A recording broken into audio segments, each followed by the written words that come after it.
Alright guys, I thought I'd give a bit of an update on the Capri. It's been quite a while since I've updated it. It was going well. It was going really well.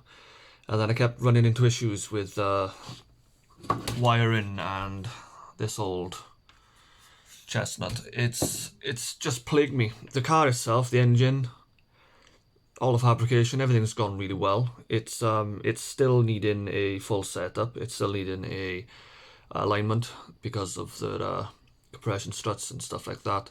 It also needs a good map, but that lies the problem. It's so temperamental. I realized one day I was getting in the car. I started it up before I got in. I got in the car, and as I started to put my feet where the throttle pedal is, the ECU kind of hangs down to the side till it's mounted properly.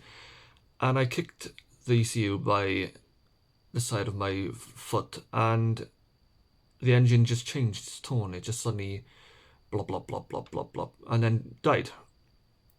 And wiggling the wiring on the back of the ECU, so as it comes out here, it it just changes its tone on the fly as you move the wiring. So to me, it's a connection issue. So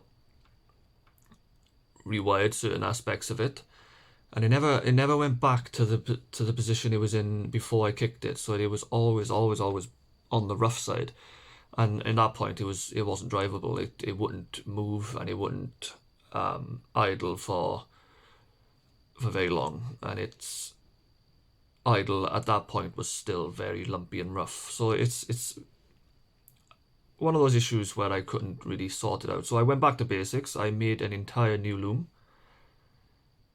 The new loom then was fitted, and it's different again. It's vastly different again. It won't start, and it'll at best idle for a couple of seconds, and then it'll stall, and a massive backfire out the back.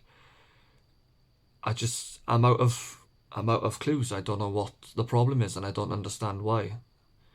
As best as my knowledge, I rewired from scratch. The only thing that was the same was the plug ends and the ECU. I've had the ECU tested. I had the original loom tested by a guy at Omex. So I literally went to Chippenham myself and had it tested at the headquarters of Omex. He gave me the all clear that it was okay. This tone I'm given is how I feel currently. The car should have been driving August. It's now December 17th, so I don't know what is going on. So I've reached out to Guy Higgins himself. He's gonna come out. Gonna pay his way and get his ass over here, hopefully, and hopefully he can sort whatever it is. It could be something simple. It could be something like an entire new ECU and loom. Either way, I feel like I'm at the point where I just got to chuck money at the engine management side of it, because if this carries on, I'll be ditching Omex and going probably ME221, because they come ready built with a base map loaded on, and I think they're just shy of 800 or 700 pound. I can't remember which. It's a good price at this point. I've already chucked a good 200 quid on the fact that I've already had this loom that should have been working from the offset. However, I will show you a video of the last. It did well. It's little maiden voyage that I done with my friend. She filmed me as I drove.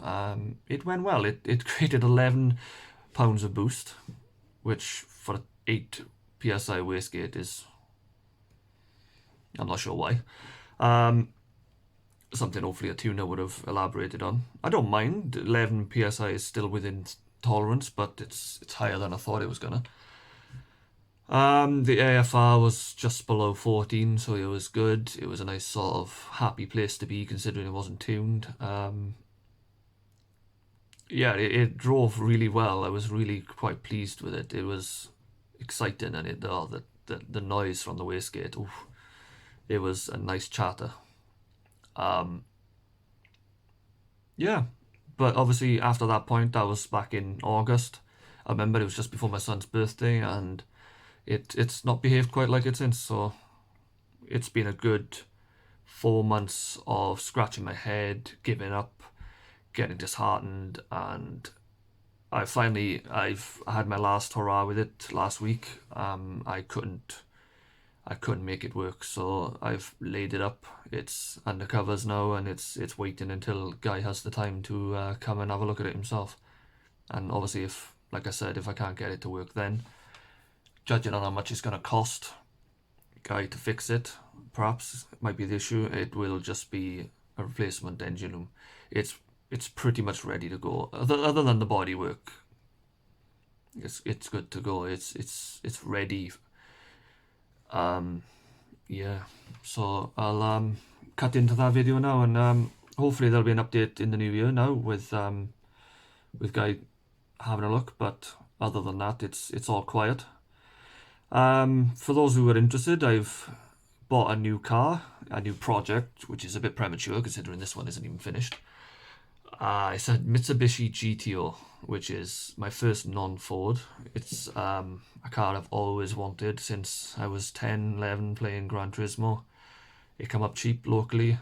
Awesome guy sold it to me. Really nice and cheap. So having an engine rebuild, I will start documenting that at some point. There'll be another playlist on the channel if you're interested.